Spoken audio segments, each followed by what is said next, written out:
روزہ رکھا ہوا ہے، نفلی روزہ رکھا ہوا ہے.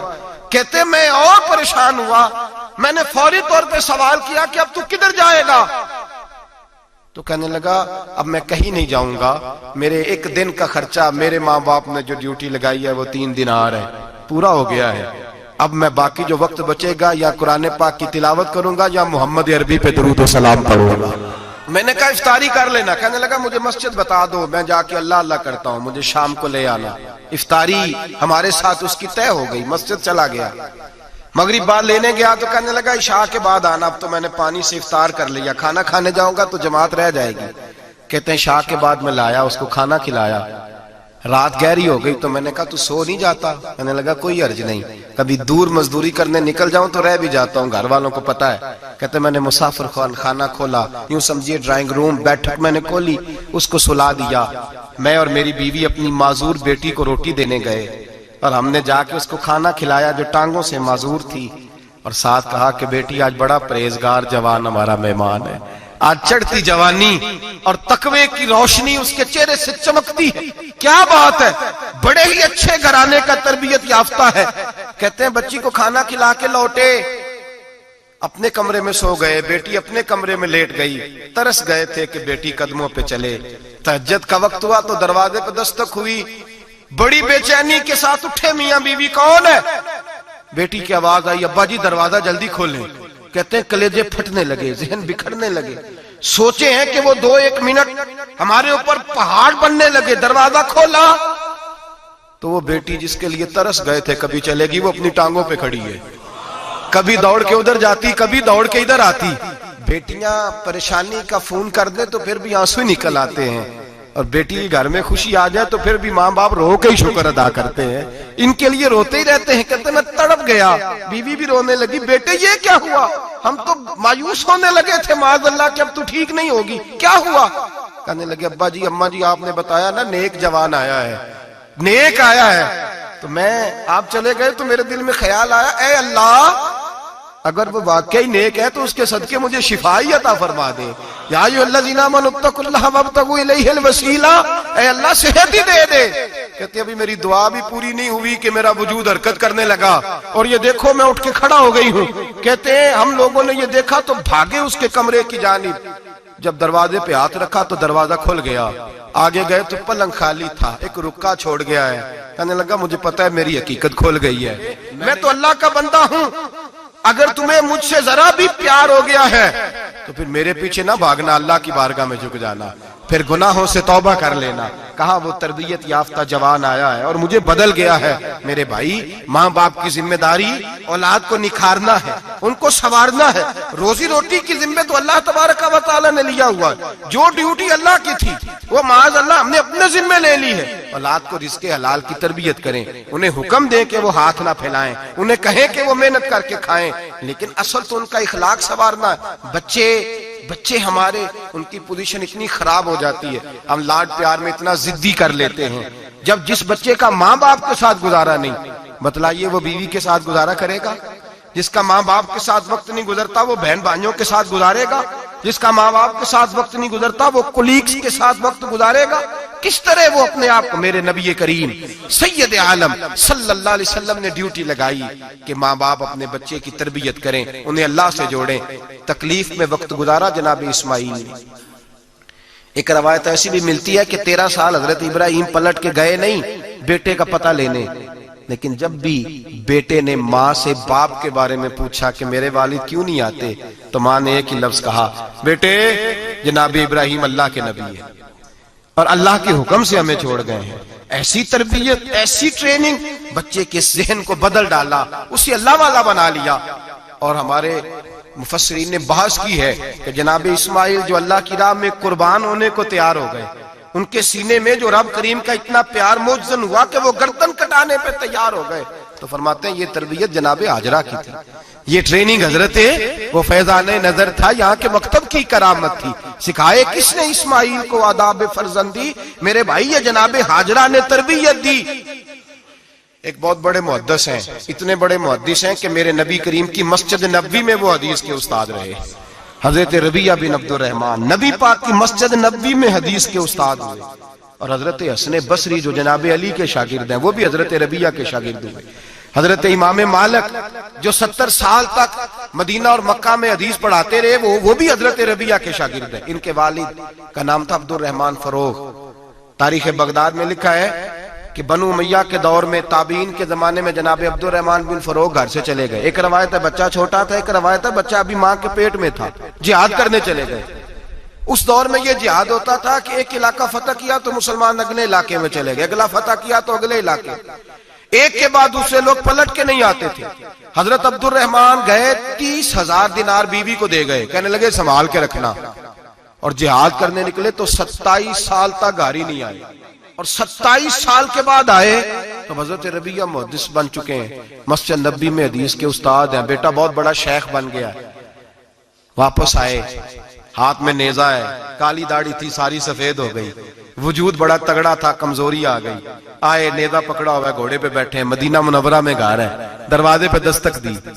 حضرت ربیہ نے دروازہ کھولا, اندر داخل ہونے لگے تو کہنے لگے بابا تو کدھر گھستا آ رہا ہے؟ کدھر؟ اس نے کہا تو پیچھے ہٹ, تو میرے مکان پہ کب سے قبضہ کر کے بیٹھا ہے. بات تیز ہونے لگی, آواز تھوڑی بزرگوں کی بلند ہونے لگی تو اندر سے زوجہ نے سن لیا.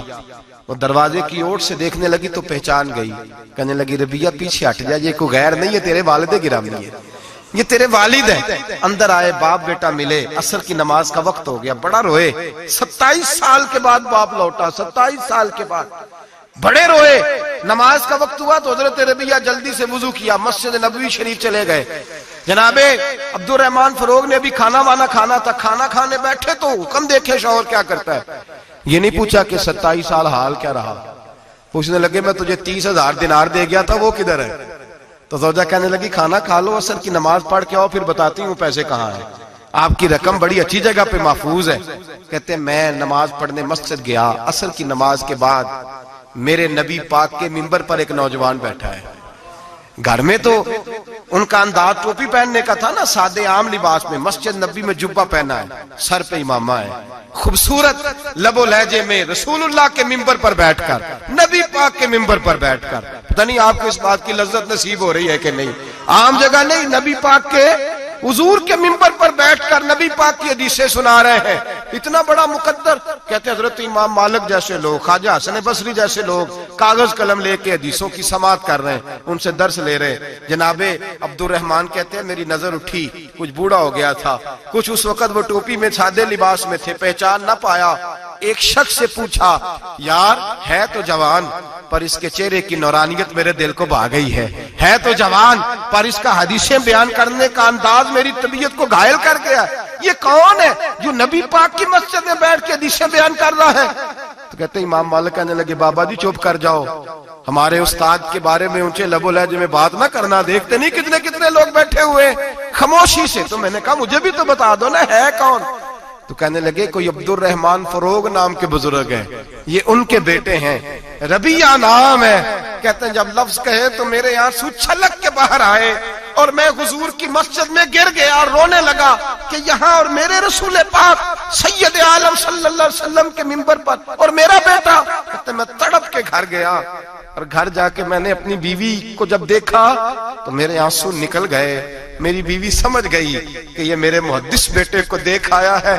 کہتے ہیں بیوی رو کے کہنے لگی میں نے آپ کے 30,000 دینار آپ کے بیٹے کو مصطفیٰ کریم کی حدیث کا استاد بنانے میں خرچ کر دیے. میں نے وہ 30,000 دینار خرچ کر دیے, 30,000 دینار آپ کا بیٹا میں نے.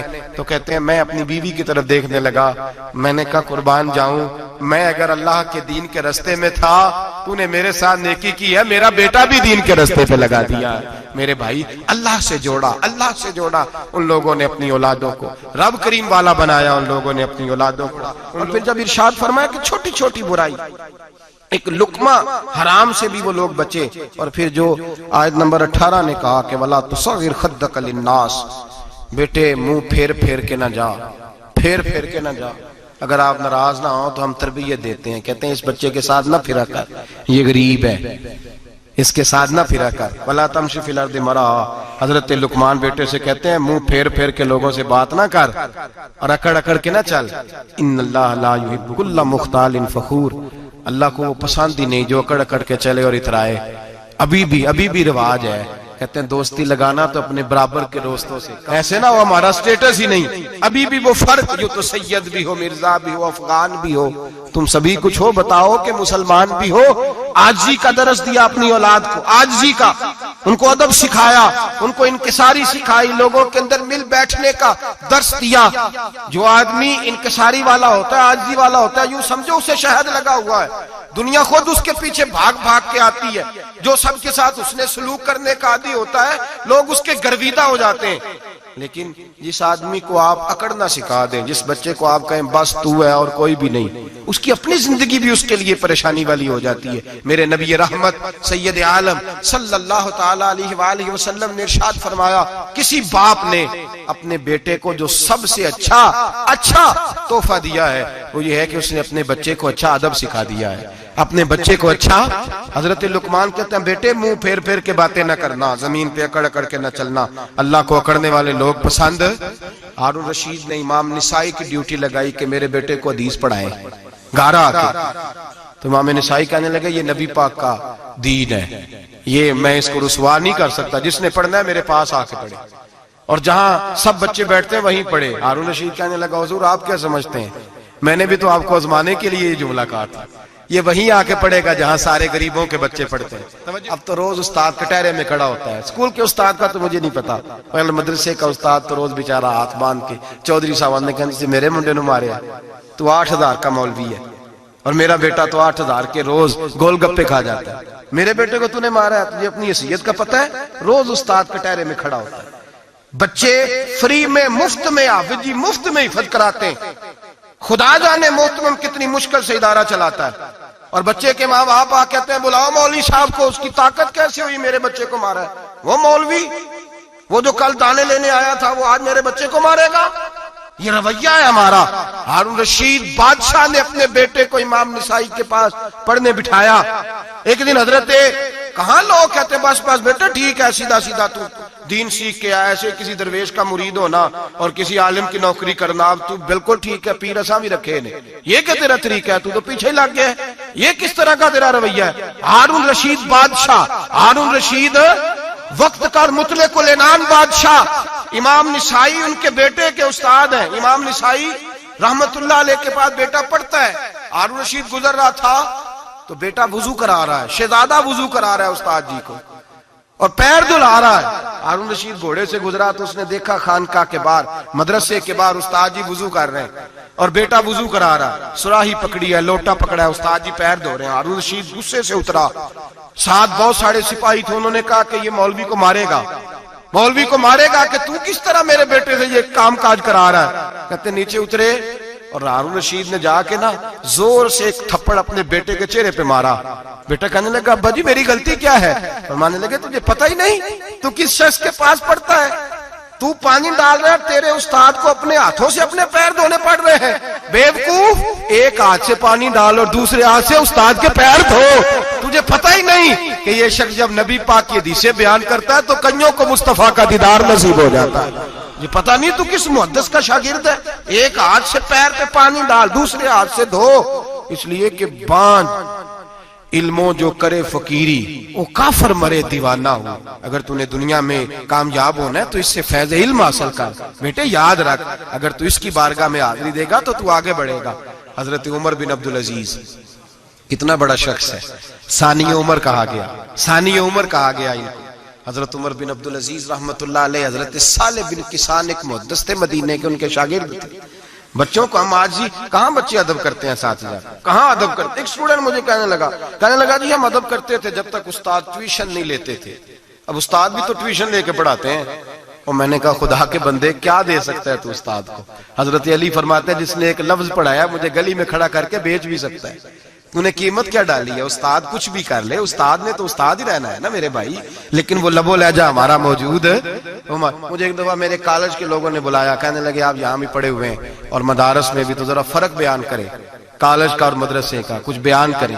میرے ٹیچرز بھی تھے بہت سارے، تو میں نے کہا معذرت کے ساتھ یہاں تو بڑا مشکل ہو جائے گا بات کرنا، لیکن ایک جملہ میں نے مدرسے اور کالج میں ایک فرق محسوس کیا ہے۔ ہمارا مدرسے کا طالب علم آج بھی ہمارے جوتے اٹھا کے آگے رکھتا ہے، وہ آج بھی استاد کی موٹر سائیکل کو ٹاکی مارتا ہے، آج بھی صاف کرتا ہے۔ ہمارا مدرسے کا طالب علم آج بھی استاد کو پشت نہیں کرتا، لیکن کالج کا طالب علم پوچھتا ہے اسلامی اطلاع آیا ہے، انگریزی والا آیا ہے؟ میں نے کہا اس کے تو لب و لہجے میں ادب نہیں ہے۔ اس لیے میں نے دونوں جگہ وقت گزارا تو میں سمجھا ہوں بڑے حالات خراب ہیں مدرسوں میں بھی۔ اب وہ کیفیت نہیں رہی جو بزرگوں کی تھی، لیکن پھر بھی اگر ادب ہے تو مدارس میں ابھی بھی ہے، ابھی بھی خانقاہوں میں ادب ہے، یہاں ابھی بھی خیر کی توقع موجود۔ وہاں سے تو رخصت ہو گیا، وہاں تو معاملہ اور طرح کا ہو گیا الا ماشاءاللہ۔ حضرت عمر بن عبدالعزیز جناب صالح بن کیسان کے پاس پڑھتے تھے، اسٹوڈنٹ تھے، اور پھر بعد میں آپ ان کے مرید بھی ہوئے، باقاعدہ درس لیتے تھے طریقت کا۔ حضرت جناب صالح بن کیسان کے پاس تعلیم تھی، ان کے والد جناب عبدالعزیز اس وقت مصر میں بہت بڑے تاجر تھے، جناب عمر بن عبدالعزیز کے والد، تو ان کے پاس چھوڑ گئے، کہا میرے بیٹے کی صرف ان کو دین نہ پڑھانا، اس کی روحانی تربیت بھی کرنا۔ ایک دن استاد جی نے عصر کی نماز کا سلام پھیرا تو حضرت عمر بن عبدالعزیز کھڑے ہو گئے، ایک رکعت ان کی رہتی تھی پیچھے، تو آپ نے نماز کے بعد بلایا اور بڑے میٹھے لب و لہجے میں کہا عمر کیا بات ہے تیری ایک رکعت رہ گئی؟ تو کہنے لگے استاد جی میں کنگھی کر رہا تھا، شیشے کے آگے کھڑا تھا، تو آئینہ دیکھتے دیکھتے بال سوارتے سوارتے مجھے پتہ ہی نہیں چلا، جب آیا ہوں تو لیٹ ہو گیا۔ حضرت صالح بن کیسان رحمت اللہ علیہ نے ان کے والد کو مصر میں خط لکھا، فرمایا آپ کا بیٹا میری پوری فرما برداری نہیں کرتا، کل کو مجھے نہ کہنا تربیت صحیح نہیں ہوئی۔ آج فلاں تاریخ کو اس نے ایک رکعت پوری چھوڑ دی ہے جماعت کے ساتھ، اس لیے کہ وہ کنگھی کر رہا تھا بالوں کی، پوری رکعت چھوڑ دی ہے۔ ابا جی بہت بڑے تاجر تھے، پر انہوں نے یہ نہیں کہا کہ مولوی تو پاگل ہو گیا، اس کو تو پتہ ہی نہیں کیا ہو گیا، ابھی بچہ ہو جائے گا سیانا، کوئی بات نہیں ٹھیک ہو جائے گا۔ حضرت عبدالعزیز نے وہاں سے ایک شخص بھیجا پیسے دے کے، گھوڑا دے کے، فرمایا مدینے جاؤ، اور سیدھا مدینے آیا۔ حضرت عمر بن عبدالعزیز کو گھر سے اچکا، بلایا نہیں، زبردستی پکڑا، اچک کے گھوڑے پہ بٹھایا، حجام کی دکان پہ لے گئے، فرمایا اس کی ٹینڈ کر دو، نے بال کاٹ دیے اور بال کٹوا کے سیدھے حضرت صالح بن کیسان کے پاس لے گئے، کہنے لگے حضور یہ کھاتا ہے اس کے والد کا، میں نے اس کی ٹینڈ کرا دی ہے، جس بالوں کی وجہ سے اس کی جماعت رہ گئی تھی میں نے وہ بال ہی ختم کر دیے۔ تو اس کے والد کہتے ہیں آپ ذرا ذرا سے بھی بات، ایک ذرہ برابر بھی بچے کے اندر ہم کوتاہی برداشت، ہم اسے سنوارنا چاہتے ہیں، معاشرے کو دینا چاہتے ہیں، ہم ایک خوبصورت انسان بنانا چاہتے ہیں۔ تو حضرت لقمان کہنے لگے بیٹے تو چہرہ رخسار بدل بدل کے لوگوں سے بات نہ کر، اکڑ کے نہ چل، اس لیے کہ اللہ کو اکڑنے والے پسند، تو کیا کر وقصد فی مشیک وغضض من صوتک، درمیانی چال چل، آواز کو پست رکھ۔ ہم اپنے بچوں کو میانہ روی کا درس نہیں دیتے۔ اگر کسی کے پاس بہت زیادہ پیسے ہیں تو وہ بس کہتا ہے میرا بیٹا، میں نے سارے لاڑ دیکھے ہیں، میں نے ہر خواہش پوری کی ہے، یہ تو کوئی عقل مندی کی بات نہیں۔ ضرور خواہشات پوری کریں، اگر ہیں تو کنجوسی کرنے سے منع کیا ہے نبی پاک صلی اللہ علیہ وسلم، لیکن بچے کو معتدل رکھیں، اسے دھوپ اور چھاؤں دونوں کا پتہ ہونا چاہیے۔ اگر زمانے میں کبھی کڑی دھوپ آ جائے تو اسے اندازہ ہو کہ میں نے یہاں کیسے کھڑے ہونا ہے، اس کو درمیانہ اور میانہ روی کا اسے درس دیں، اسے پتہ ہو، وہ نرم دل بھی ہو اور برائی کے مقابلے میں ڈٹ جانے کی طاقت بھی رکھتا ہو۔ بچے کو درمیانہ رستہ، میرے نبی کریم علیہ الصلوۃ والسلام نے فرمایا ما عالم اقتصد، جو درمیانی چال چلتا ہے وہ کبھی تنگ نہیں ہوتا، اور خیر الامور اوسطها، سب سے بہترین رستہ وہ ہے جو درمیانہ ہوتا ہے، اس میں افراط و تفریط نہیں ہوتی۔ بچوں کو درمیانہ پن سکھائیں، ان کے لب و لہجے کے اندر ایسا مزاج پیدا کریں کہ جس کے اندر وہ اپنی دنیا کے اندر بڑے سنور کر، بڑے نکھر کر وہ ترازو لے کے نکلیں تو وہ پورے عدل کے ساتھ اپنی زندگی گزاریں۔ اور فرمایا وغضض من صوتک، آواز کو پست رکھ، چلا چلا کے نہ کبھی بچوں سے بات کریں اور نہ کبھی بچوں کی بات سنیں۔ بچوں کے لب و لہجے میں ٹھہراؤ ہونا چاہیے، ان کی آواز کا بھی ادب ہے، ان کی آواز، ان کو بولنے کا بھی ڈھب سکھائیں، ان کو بتلائیں کہ تم نے گفتگو کیسے کرنی ہے۔ اس لیے ارشاد فرمایا ان انکر الاصوات لصوت الحمیر، بے شک سب سے بری آواز گدھے کی آواز ہے۔ اللہ سمجھنے کی توفیق عطا فرمائے۔ آخر دعوانا